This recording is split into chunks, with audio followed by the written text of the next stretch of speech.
Happy New Year, everybody, and welcome to our AstroDharma Facebook live stream on Capricorn, Saturn, and the 10th house. Actually, since it's Capricorn, Saturn, and the 10th house, I should be much more serious. But one of the things about Capricorn is it does have a very wry sense of humor. One of the little known facts about Capricorn. This is what we're going to be talking about today, now that we're in Capricorn. And if you're new to our AstroDharma Facebook live streams, please learn more, check out some free gifts that we have for you, and learn about our really awesome self-guided online course at planetdharma.com/AstroDharma. We've also revamped that page, so if you've been on it before and didn't get what you wanted, please check it out again. We've made it really easy to use. Okay, so Capricorn, let's talk about Capricorn. And if you have questions about Capricorn, in particular, what you have in your chart, in your natal chart or your horoscope in Capricorn, please post your questions into the chat. It makes it a lot more fun and interesting for everyone. And the purpose of AstroDharma is really to help you understand your own natal chart better. So please take advantage of this opportunity. Okay, Capricorn. So Capricorn's the 10th sign, and it ranges from about December 22nd, from around the solstice, to about January 20th. And I say about because depending on the year, it can adjust on either end by a day or two. So, and if you're right on the edge, you want to double check because whatever you haven't could be falling into the other signs on either side of Capricorn, Sagittarius, and Aquarius. So Capricorn, starting around the darkest night of the year, Capricorn is known for a kind of seriousness. So the zodiac happens in a kind of progression. I'm starting at the ascendant here. The first 6 signs are all about the personal. We get to the 7th, Libra, we're about one-on-one relationships. We start taking into account other. We get into Scorpio, what does it all mean? We get into Sagittarius, we need a vision of something bigger and greater. And then with Capricorn, what are we going to do with everything that we've learned in these first 9 signs and houses and planets? What are we going to do with that? How are we going to show up in the world? How are we going to manifest everything that we've learned and reflected on? How are we going to manifest that on this material plane? So that is the realm of Capricorn. It's about crystallizing all of our inner experience, all of our philosophies and worldviews, and crystallizing it in something tangible and concrete. Okay, well, the thing is form is hard, right? Form is dense, and form is slow. It's much easier to have an idea than it is to implement that idea. So these are all qualities of Capricorn too. It has a kind of density to it and a kind of slowness to it.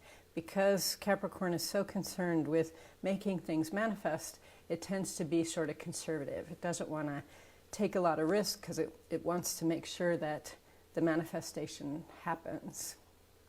And so Capricorn can get a reputation for being very serious, very conservative, and very by the rule because it wants to ensure its success, right? It wants to make sure that the vision, the plan for the vision actually succeeds in taking form.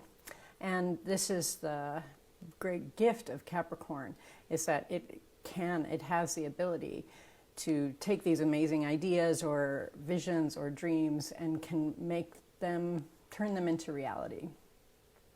And along with that comes a certain amount of respect, a certain amount of social status, and a certain amount of material success.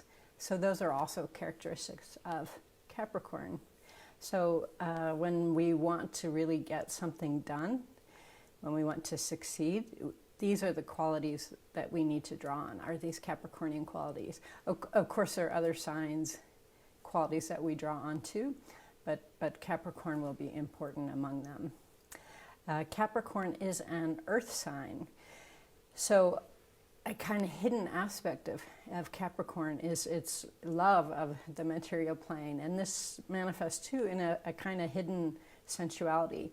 Capricorn doesn't demonstrated sensuality as much as, say, Taurus does, who's just sort of always reveling in this amazing meal or adjusting the lights or telling you about the satin sheets that they bought. That's more Taurus.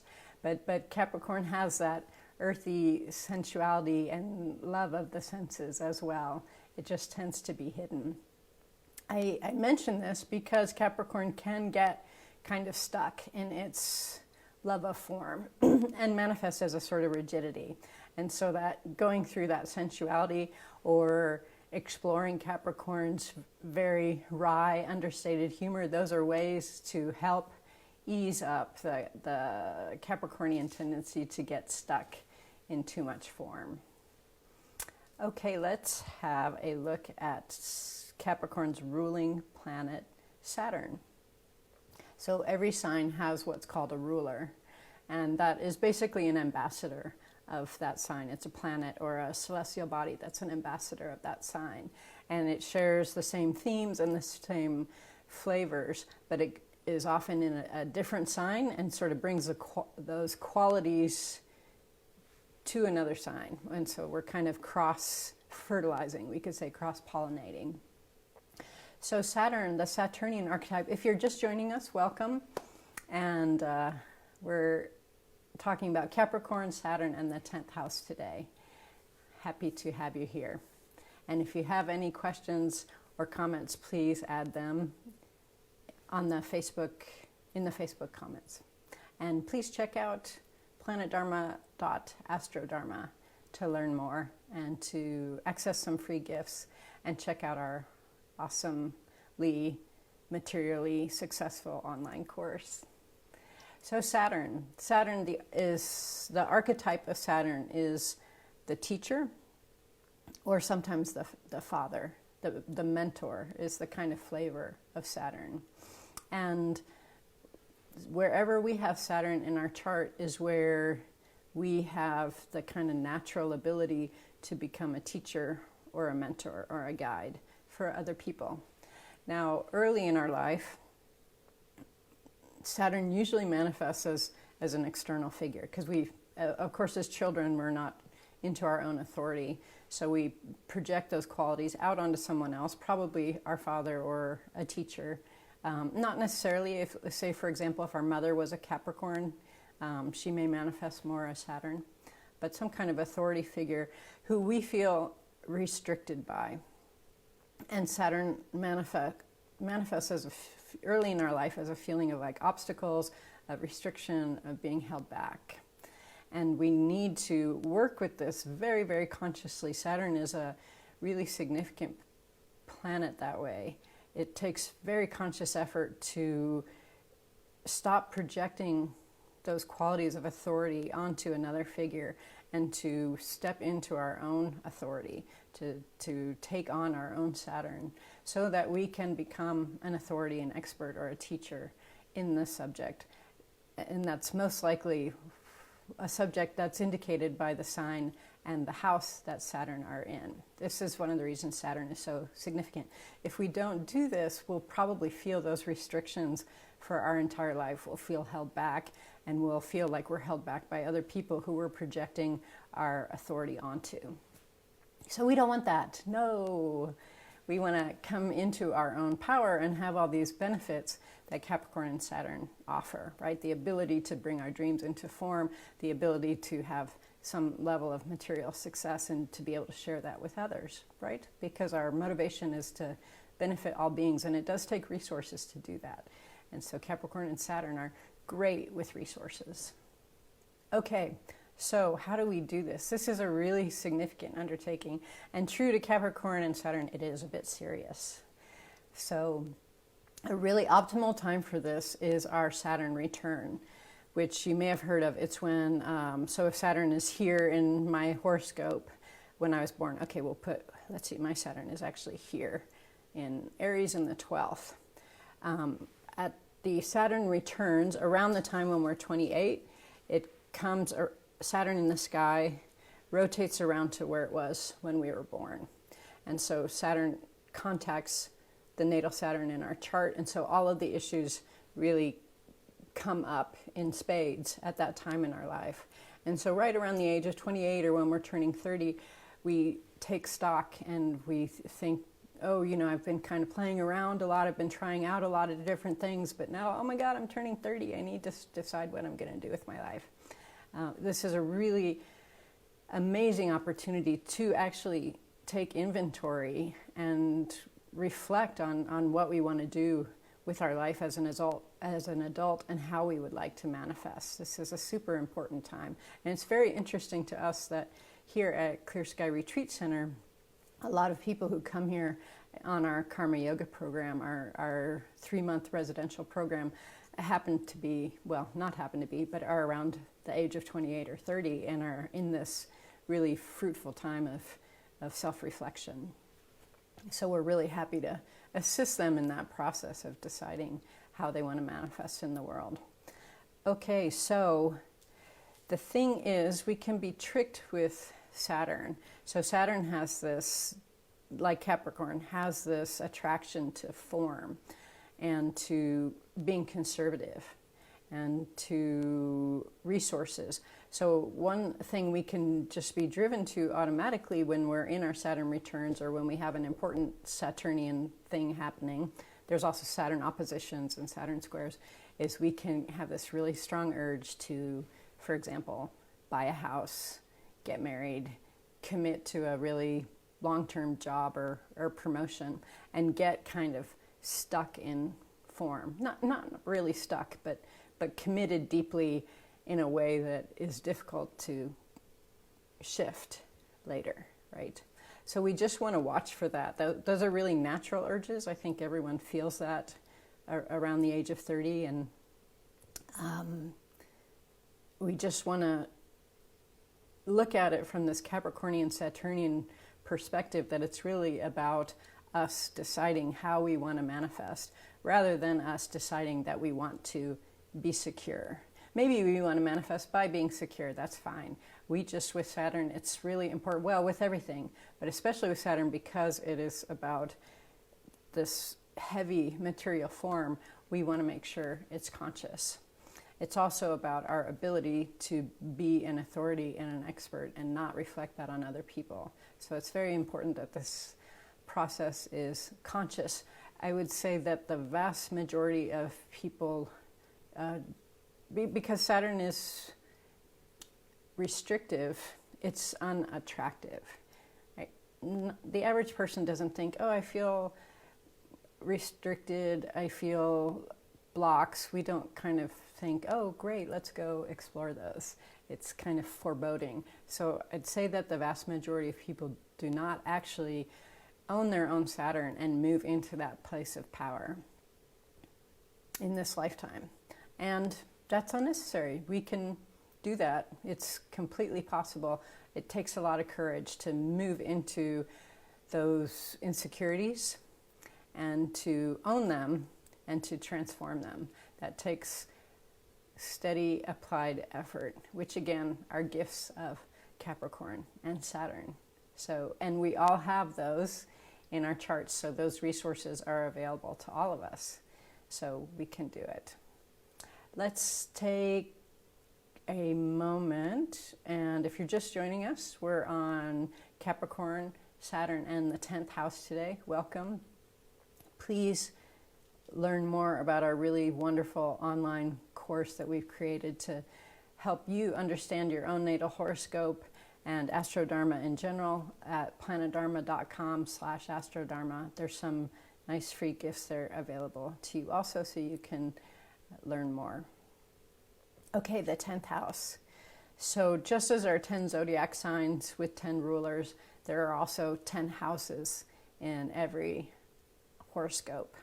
And those are the different areas of our life that a planet's energy will manifest in.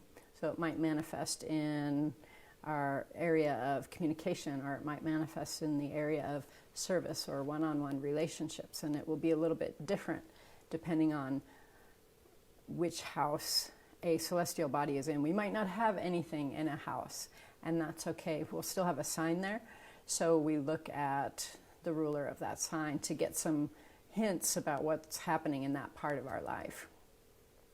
Okay, so 10th house. So 10th house is directly up in the horoscope. It begins with something called the medium coli, which is Latin for mid-sky, mid-heaven. So it's called the MC for medium coli, or the mid-heaven.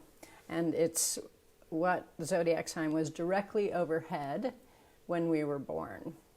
So that is a really strong indicator of how we show up in the world, true to Capricorn and Saturn.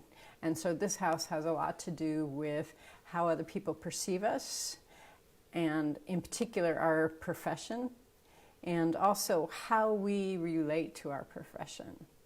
Okay, so if you want some clues about what kind of profession might be suitable for you, you look at the 10th house. You also look at the 6th house, which is about service. So that's more about a calling, a vocation. And then the 10th house is more about career. For some people, those will be very similar.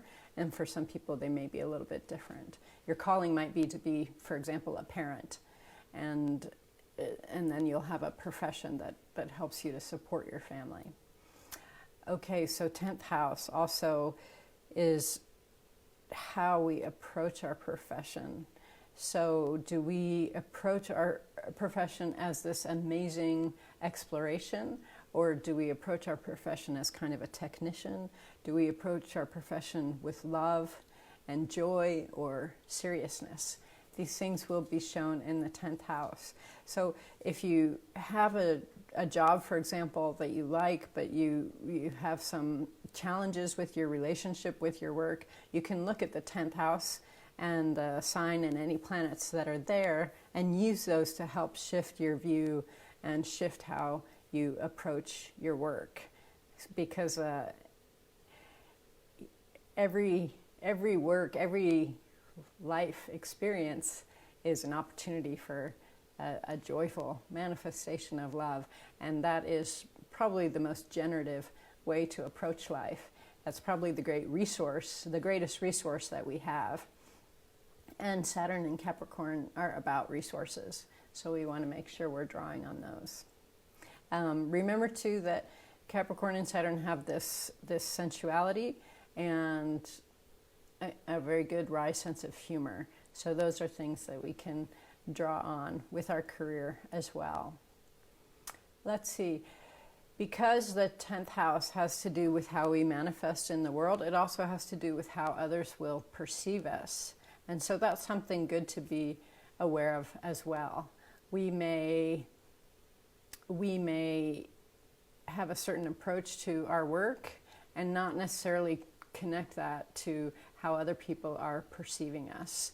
And we may be happy with how other people are perceiving us, and that's fine, or we might want to adjust it a little bit so that, for example, we are more approachable, because Capricorn, Saturn, and the 10th can be so fixed on their objectives that they can be a bit intimidating. So we might want to tweak that by looking at what we have in the 10th house so that we can be more approachable and therefore a better support to other people as a leader or a guide. Okay, so these are some thoughts on Capricorn, Saturn, and the 10th. And we have about 10 minutes left. Is that right, Ava? Okay, so if there are any questions, I'd love to hear them. I have a question. Yes. So my Capricorn, it's intercepted. I believe that's what it's called, where it doesn't touch the sides. It's in the 5th house, and I have Neptune in Capricorn, intercepted in the 5th. And I was wondering if you could talk about how that might show up. So are you saying that the entire 5th house is in Capricorn, and so a little bit of the 4th and a little bit of the 6th as well? No, I'm saying it doesn't touch. Like, it's my 5th house also has Aquarius and Sag on either side, so it's not. So you have 3 signs in the 5th house? Yes. Okay. Okay. And Neptune in the 5th? Is that right? Neptune in the 5th in Capricorn? Yes. Okay. Okay. Yeah, sorry, give me just a minute. So it's interesting. Neptune always brings so Neptune is what we could call the spiritual planet. It's about transcendence. It's about cosmic consciousness. And that's so sublime and so vast that it also manifests as a bit of uncertainty, confusion, vagary, and then those are the more negative manifestations. The positive ones are fantasy, dreaminess as well. So those fantasy, dreaminess, vagary, illusion are on the way to when we have access with cosmic consciousness and transcendence, which is takes a lot of spiritual work.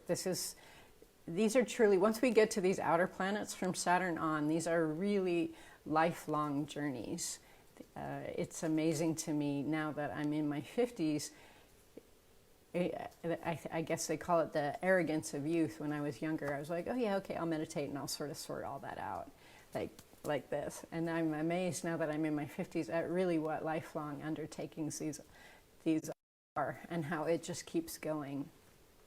So I'd say fifth house is the house of creativity and everything that goes with that. Creative self-expression. It could be some kind of artistic creativity, or it could just be how we approach things. Maybe we approach things very creatively. And the ultimate creative act is bearing children and also sex. So fifth house is often associated also with romantic affairs romantic affairs. Romance, think like candles, dressing up, that kind of thing. So with Neptune there, that's going to bring a tremendous amount of inspiration to all those endeavors, a strong attraction to all those endeavors, because there will be a kind of sense that transcendence is waiting there, so it's kind of calling for you. And the inspiration that brings, that longing for the sublime, that yearning for that. So that's going to be very appealing. And then the challenges are going to be that it's going to feel quite foggy along the way. It's going to be easy to get kind of tripped up in one's own maybe wishful thinking or fantasies. And that's just how Neptune is. Any kind of creative exploration or self-expression helps us to sort out the illusion from the sublime. So that would be a really great exploration, whether that's some kind of writing about your experiences or some kind of, you could dance how you're feeling or paint it, anything like that.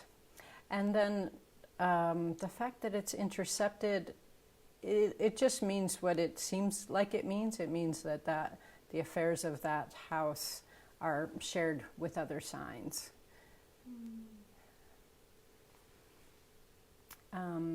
And that adds more to the mix, so it's a little bit, there's just more to deal with, right? It can be harder to sort out. Any other questions about that for you?